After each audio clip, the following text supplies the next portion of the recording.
Good evening, Fernwood. It is your cheap and chippy chopper, Neil, and it's time for some changes with another episode of Mary Hartman. We're watching episode 306 today from June 6th, 1977. That's T-minus 4 weeks to the end of all of the series, so let's do an overview of last week. When it comes to the Hartmans, Tom is struggling with the failure of his marriage to Mary. He takes Kathy Shumway's advice to fight a little harder by getting a makeover and starting to redecorate and even taking Mary out for a romantic getaway. But it doesn't seem to be working because Tom and Mary still have nothing to say to each other. So things are not getting better between them. Meanwhile, Mary's former lover Dennis Foley seems to be becoming more and more of a presence in her life. Then over at the Shumways, Kathy is looking for a new direction in her life since things have been falling apart for her. Martha and George have reunited, but that means that Max Slattery is looking for revenge against his old buddy. George has become obsessed with creating a bug gun and has even quit his job to focus on it. However, that means that the bills are not getting paid, so Grandpa Larkin, his girlfriend Barbie, and Kathy have all moved out because it's too cold. Merle and Wanda Jeter have been getting attention from the Republican Party, but mostly Wanda. Merle's skeptical mother Adeline has moved in, and she has invited Merle's estranged brother Mickey Moe to move in as well. Loretta and Charlie Haggers have been distraught because their wild child boy Johnny Doe gets more and more depressed the more civilized he becomes. Charlie believes that the right thing to do is to release him to the wild so that he can find Bigfoot again, but Loretta is hesitant to let him go. And then last Friday, Wanda and Mary prepare for a televised announcement of some secret. Mary guesses that Wanda is pregnant, but that's not the case. Merle yells at Mickey Moe for having worn his robe, and Wanda separates the two, asking Merle to be patient. Mary answers the door, and it's Dennis Foley, who has been called in to guard the presidential candidate. Privately, he pulls Mary aside and tells her that his sexual attraction needs to be sated, and she's the one to do the sating. And of course, Tom arrives at that moment and is suspicious of Dennis, rightfully so. Then our final guests from the Republican Party, Buzz and Amanda, show up to hear the announcement. Merle tells Wanda that her accepting the candidacy would be incredibly humiliating for him right before Wanda makes her announcement that for the first time in U.S. history, a couple would be accepting the candidacy, with Merle and Wanda running together for the 1980 election. And then Buzz and Amanda are thrilled and surprised, and Dennis asks Mary to have sex with him again. Later at the Capri Lounge, George is hosting a release party for his bug gun, which he finally has gotten working. He tells Merle and Tom that the loans that they've made him, or the investments as he calls them, will have them set up for life. Then the buyer shows up and George asks Martha to demonstrate the device when she reluctantly kills a bug, to cheering from the crowd. The buyer takes George aside to sign the contract when Big Al notices a silverfish, and as George is pulling his gun out ready to kill it, a delivery man pulls out his bug gun, which he got from his brother in Japan. The buyer angrily takes his contract from George, who slumps away on his table deflated. And then finally in the woods, Loretta and Charlie Haggers are getting ready to release their boy Johnny Doe back into the wild to reunite with Bigfoot. Loretta sings her pain and has trouble letting go, but Charlie is resolute that this is the right decision for their boy. She cries and wails, but eventually agrees that Charlie is right. Then JD crouches down as a large figure looms above him. JD puts out his hand as the Haggers hide nearby, and the episode ends with Charlie and Loretta picking up his letter sweater and holding each other. Everyone, there were some pretty big hits last week, and I expect, as we are very much approaching the end of this series, that things will be escalating, so let us begin.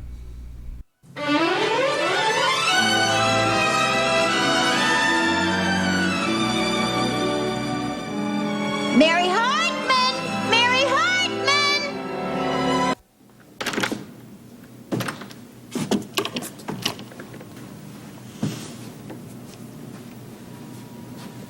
Well, I guess this old house is gonna seem pretty empty for a while now Johnny Doe's gone. Yeah, emptier in a bathtub with the plug pulled. Charlie, what do you suppose the little toot's doing right now? He's sleeping on a pile of leaves. And Bigfoot, she's just keeping watch over him with a mess of love in her big old hairy heart. Yeah. It's just a fierce awful that's probably what making them so happy is making me so miserable. Honey, now I know that this is going to whomp your heart all out of shape for, I don't know, a long time, honey, but there's something you got to do. You got to fight dwelling on it, honey. You got to stop dwelling on it. I'm gonna try to, Charlie, I am. You got to, honey. I mean, you got to get your mind just flying back onto what the good Lord meant for you to do. Honey, you got to get back on the road to superstardom. You know, I've been thinking, Charlie, that maybe this was God's plan, you know? I mean, maybe that's why we had to lose Johnny Doe, you know? I think so. I think so. I'm sure of it. Just now, the Lord didn't mean for you and me to be spending our time on children, honey. The Lord's got his mind on a Grammy for you. I tell you what. Right now. Just sing something, honey. Oh, Charlie, honey, I can't now because, you know, it Honey. just reminds me of little Johnny Doe's sweet little voice howling along Honey, with just try. Go on, try.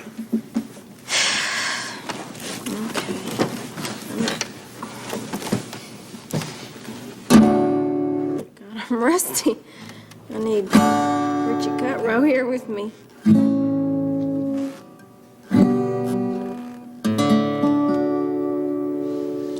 You know what, Charlie? What? You know, maybe a song is the answer for this. Yeah. I mean, you know, I'm just going to have to work out my grief, you know, before I can be logical like you are about losing Johnny Doe and all. And, well, the best way to work out my grief, my problems, is always with the song. So, I mean, may as well be the same with this, right? Go ahead. Just go on now. I'll just sit here quiet. Just let your thoughts go right down to the bottom of your soul. My soul's in my throat right now, Charlie. Spoke like a genius. Bless you, baby boy.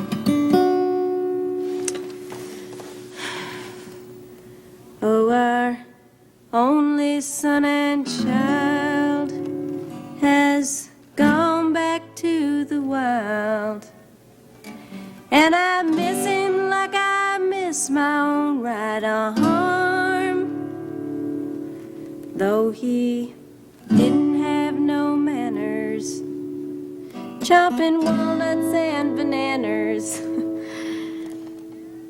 He was just a hunk of loving and of charm.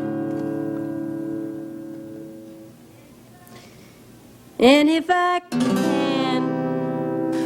can't be his mammy, then instead I win a Grammy and trust the Lord will keep him safe from harm.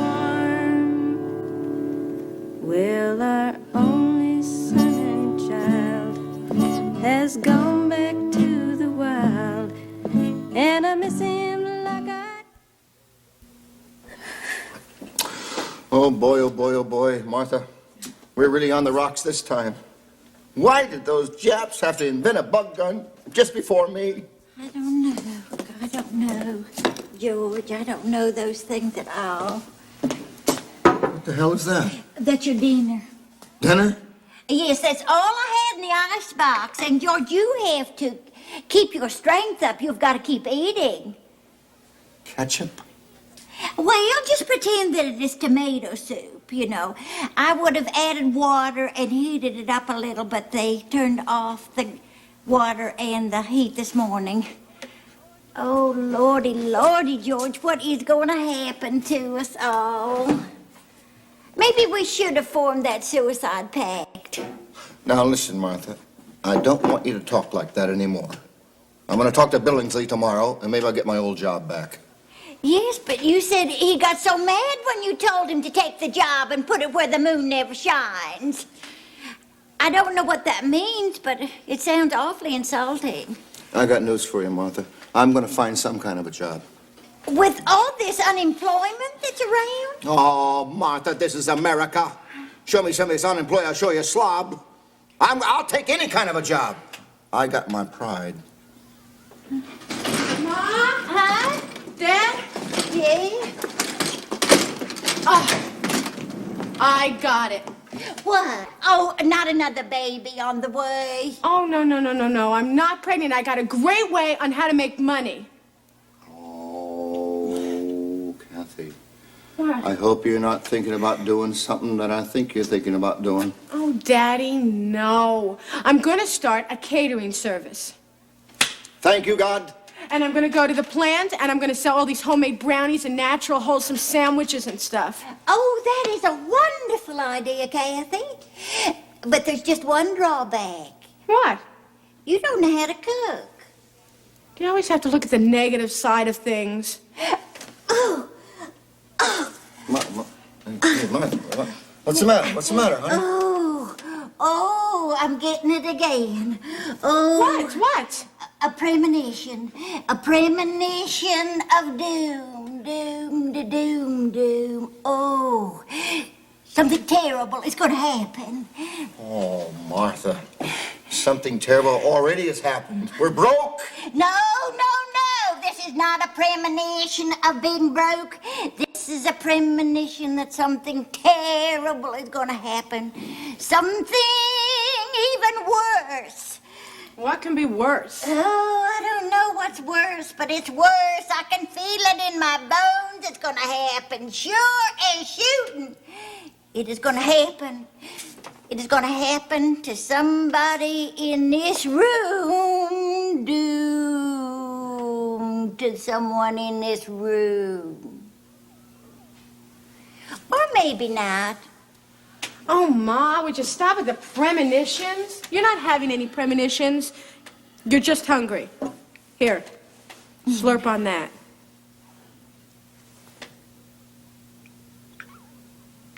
You know, that's not bad. It could use a little salt and pepper, but it's pretty good. And a juicy steak. And French fries. Salad with Roquefort dressing. Corn on the cob. Fried onion rings. Buttered rolls. Hot cross buns.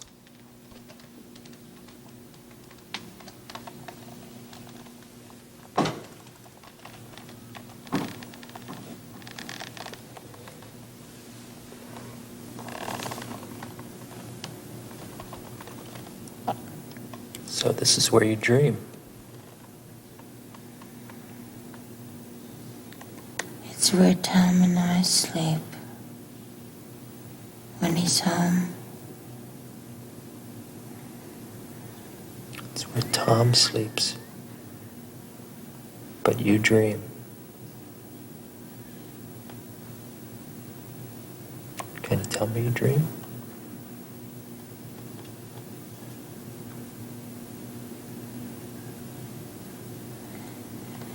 Just your average, typical, ordinary, humdrum dream of total happiness. Nothing special. Everything about you is special. I keep telling you that. Don't you know that? No. Only when you tell it to me, Dennis. I'll keep on telling it to you. If you let me.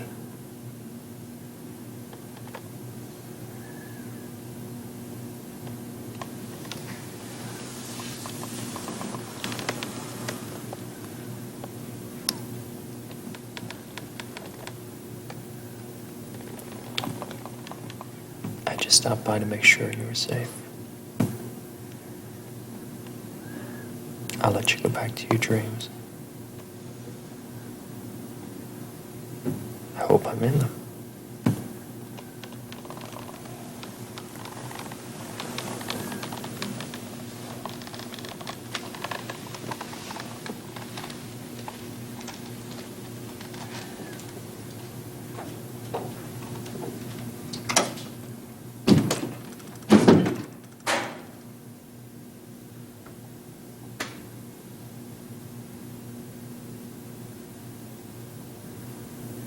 That man really knows how to pound a beat.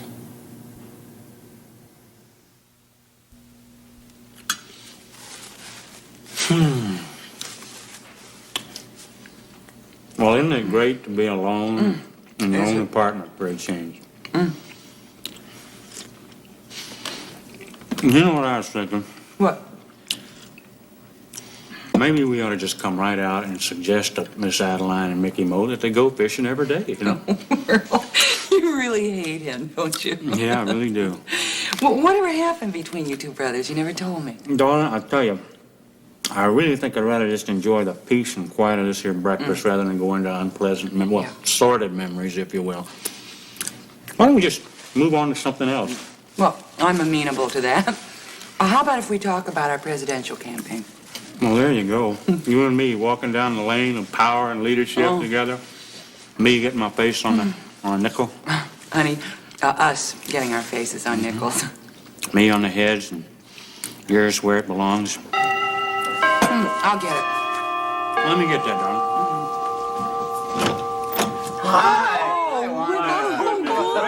Will you look at there? Good morning. Well, you bring us a present. Look at that goose. How are you? Good to see you. How you doing there, boss? Hey, come on in. Don't stand on set. Yeah, my gosh, you're acting like strangers there. Sit down. Thank you. Smoke away on that baby. You sit down there. Thank you. Well, cafe, anyone? Oh, no, merci. thank We've already had breakfast. In fact, we've been up for hours planning sessions. Oh, yes. Oh, yes. Listen, I want to tell you, we are just knocked out by your idea of running as co-candidates. Well, it's brilliant. I mean, you're going to be able to make twice as many speeches, cover twice as much territory, get to twice as many voters. And really spread out your grassroots appeal, which is the big thing that you've got going for you. I couldn't agree with you more. The only thing, I have a little reservation here. I've been wondering if I wonder if we're starting this full-fledged campaign a little bit too soon. Now, what do you guys think about it? What? Merle, take my word. You can't start too soon. That is the lesson of Jimmy Carter. Well, expertise, incredible. And let me tell you, Carter is increasing his public support every day. Now, it is going to take a carefully thought-out campaign to unseat him. Yeah. Right as always, Angela. That's why we're here, actually. We'd like you to try to address yourselves this morning to coming up with a motto for your campaign. Campaign motto, huh? Yeah. Something like, in your heart, you know he's right. Yes, but something a little better than that. Something that tells the people you're on their side. Yeah. Yeah. So, any ideas here? Gosh. Well, speaking for my own self, I'm a little strapped here because what you're doing is asking me to think on kind of a dual basis here, but, you know, on the opposite side of that coin would be like if I was running the campaign for myself, by myself. I'm sure I could come up with a whale of a motto, like something like, well, the man for the people. You know, something on that order. Well, however, Merle doesn't want you to get the idea that he'd rather run alone. Oh, far from it. No. It's Wanda. It's you and me, darling, for the whole enchilada. Oh, wait just a minute. What are we talking about here? I have it. What? All for two and two for all. Love it. It's great. Fair. Wanda, you're so clever. Oh, thank you. It'll do. That is it, then. We have got our motto. We have got it. Yes. Oh, and the family thing is going to play big. Miss Adeline is beautiful. Oh, what? Well, she is just your basic, crusty, outspoken, lovable, prejudiced American, you know. And that Mickey Mo, whew, he's going to be a tremendous asset. Wait a minute here. Mickey Mo and Miss Adeline? Oh, Merle, your mother's going to be perfect for this campaign. Oh, yes, and Mickey Mo is the absolute ideal prototype of the hard-drinking, lovable, ignorant rascal. We've got to run. We have to. Do you? Keep going. Oh, that's a shame. It's been great. That is. Listen, You too. We'll be in touch. Okay. Hey, good, really. Thanks again for that goose basket. Okay? 10-4 for now. Okay, there you go.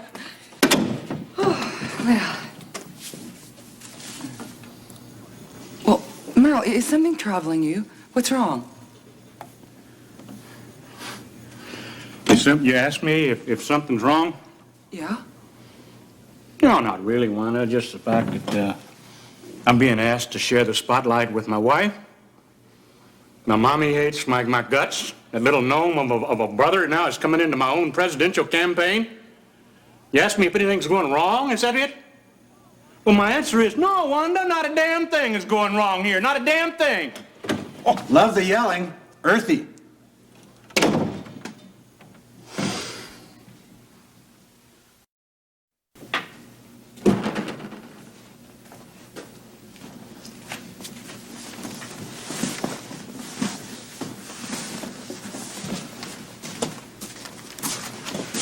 So what'll it be? I'll have a straight glass. What?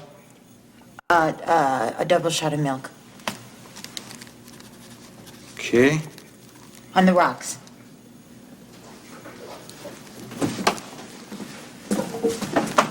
Wanda! Hi. Wanda! I'm so glad you came. I'm so glad you came, and I'm so glad that you came alone. I really am. But what's this all about? Pure sex. I think you better bring me a stinger. Yeah, and could you do me another favor and bring another shot of milk? I'll put it in there. Thanks a lot. Oh, Wanda, I am so glad that you are such an expert on the seamy side of life. Oh, well, thank you. Should I go to bed with Dennis? What do you want to? Well, he wants me to. And if you think I should, that'll make two. Yeah, but what do you want to do? That's exactly what Dr. Joyce Brothers is probably going to say to me in answer to the telegram I sent her. You sent a telegram to Joyce Brothers? Mm-hmm. Well, you know, she's such an expert on sex. I mean, I don't know if she's had as many affairs as you have, but you haven't slept with Dennis, have you? No. Oh, well, he's no good. Oh. Well, thank you. Mary, has Dennis actually asked you to sleep with him? Well, he hasn't actually asked me. Yeah, well, then it's possible that he may not even want that. Oh, no, but Wanda, it's something that is always hanging around. It's a question that it hangs there. I mean, it just hangs there. Yeah. And when you think of it, it's just so astounding because my marriage has been so full lately, you know, except for just some strange dreams that I have sometimes, but only when I'm sleeping. Very strange dreams of a very male-female type nature. People I barely even recognize, you know. You don't think I'm an nymphomaniac, do you? Oh, Mary, of course not. No. Look, it's perfectly normal for a married woman, no matter how happily married, to have fantasies about other men. You know. Speaking of which, your fantasy just walked in. Oh, God! Will you look at him? Aren't you going to speak to him? Of course not. I don't want to be seen speaking to him. Do you know that so far nobody even senses this? I don't want to start a scandal. But people will start gossiping if you don't speak to him. I mean, they'll think something's going on if you don't act natural. Oh, so you think I should speak to him just to avoid a scandal? Right, absolutely. You know, I happen to agree with you. I'll be right back.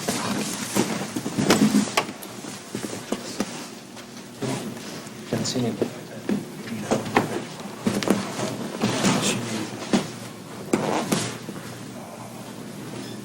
What are you doing here? Mary. Mary, we have to talk. We are talking. Excuse me. Do you have anything without milk? Mary, we have to talk alone about our relationship. No, I knew it was going to be about that. What relationship? how do you see it? Like, what, just, passing nightmare? I see the full relationship that we both want and should have. Did you say full? Full. I don't know if you remember, Dennis, but, I'm my husband, I have one, who is, by the way, at this very moment, married to me. We'll arrange a meeting. I'll call you.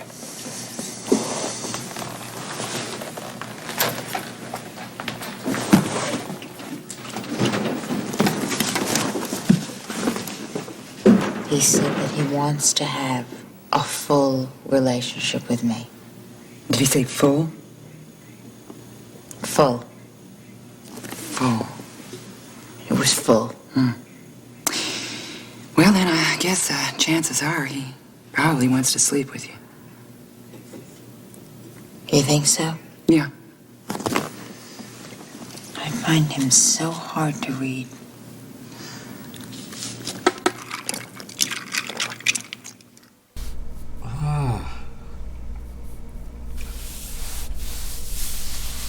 I feel like washing my hands.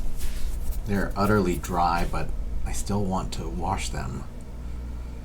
This episode starts with Loretta and Charlie after having released Johnny Doe, and it looks like we're going to have another completely forgotten child in this case. I know that Loretta and Charlie in season 1 really wanted a baby and went through their own mishaps related to that. Now that they've had a child, they feel that it is better for the kid to be out in the world, to be out with Bigfoot, sleeping in the cold, sleeping in a cave. I'm not sure exactly what. And this means that Loretta, in her letting go, needs to find her direction again. And it seems like it's back to the beginning of season 1 with them. Only now they've had a child and are no longer on the parental track. So Loretta is on the verge of singing again, which I think could be good. She's always been entertaining to watch, and she's always used music as her way of getting her emotions out, and this is really a perfect opportunity for her to do that. And then things seem really dire for the Shumways as the heating and light are no longer on, and they are struggling to find food to eat. And even Kathy, who is living in Howie's apartment at least until the end of the month, is struggling. And none of them exactly know what they're going to do, but Kathy comes up with the idea of having a catering service, which I think is a neat idea in the days before food trucks were as cool as they are now. It seemed like a neat idea to sort of create something like that in the 1970s. I know that there were food trucks back then, taco trucks. That was the phrase that we used back home in Los Angeles whenever a truck would come by. It would be a taco truck. Since then, it has the idea of serving food out in public has evolved quite a lot since then, but that's not exactly Kathy's idea, and in any case, Kathy doesn't have any cooking skill. However, we do see that Martha has some holdovers, it seems, from when Standing Cow was dying on their kitchen table, and that is that Martha now has premonitions, which we saw with Mac. She had that day of premonitions last week, or was it 2 weeks ago? I'm a little bit unsure at the moment. She has her premonition that says that someone in this home is doomed, or maybe not. Then we cut over to Mary, who appeared to me to be sleeping and is getting a visit from, I'm not sure, a real or dream Dennis Foley, who is really making it clear what Mary has on her mind. If it's real, it's kind of gross that he showed up to visit while she was sleeping and stood over her and talked to her. I find that pretty gross. I know that people have varying opinions of Dennis. I'm sharing mine. I know I typically eschew opinions, but I cannot get away from that impression. If it's a dream, then we know that Mary has Dennis on the mind. And I'm pretty unclear what happened there, although even in the later scene when she's talking to Wanda, which we will get to shortly, but in that scene, she says she had a dream. At the moment I was watching it, I wasn't sure if it was real, because to me it seems like Dennis would just go into her bedroom and stand there. Maybe you have an impression of what happened then. Was Mary visited by the real Dennis, who actually did walk out, and as Mary said at the end of the scene, that man really knows how to pound a beat, which is what beat cops do? Or was it a dream? And then we're with Wanda and Merle Jeter again, and Merle enjoys that he is still part of the show, but as Merle always wants to be the center of attention, he wants to steal that focus away from Wanda instead of sharing it with her. He's, of course, angry that Adeline and Mickey Mo are still around, because Adeline makes very clear that she doesn't trust Merle. And Mickey Mo, well, that's an undefined hate at this moment. At least we still haven't heard it, and Wanda hasn't heard it either. Then Amanda and Buzz show up and say how excited they are about this upcoming election and the strategy of joining together as Merle and Wanda Jeter as co-candidates. And they also are on board with Adeline, who they really appreciate for the political energy that she's adding to the discussion. And Mickey Mo is someone they also want on board, and that sets Merle off, because Merle wants everyone's attention. He wants to be liked by everyone. He wants to be the focus of this show. He wants the spotlight on him, and he's really having trouble giving that up. And then we see Mary at the Capri Lounge, and I wasn't sure, because the Capri Lounge looked just a slight bit different in terms of demographic today than when we usually see it. It really seemed like it was all women in there when Mary came in, other than Big Al.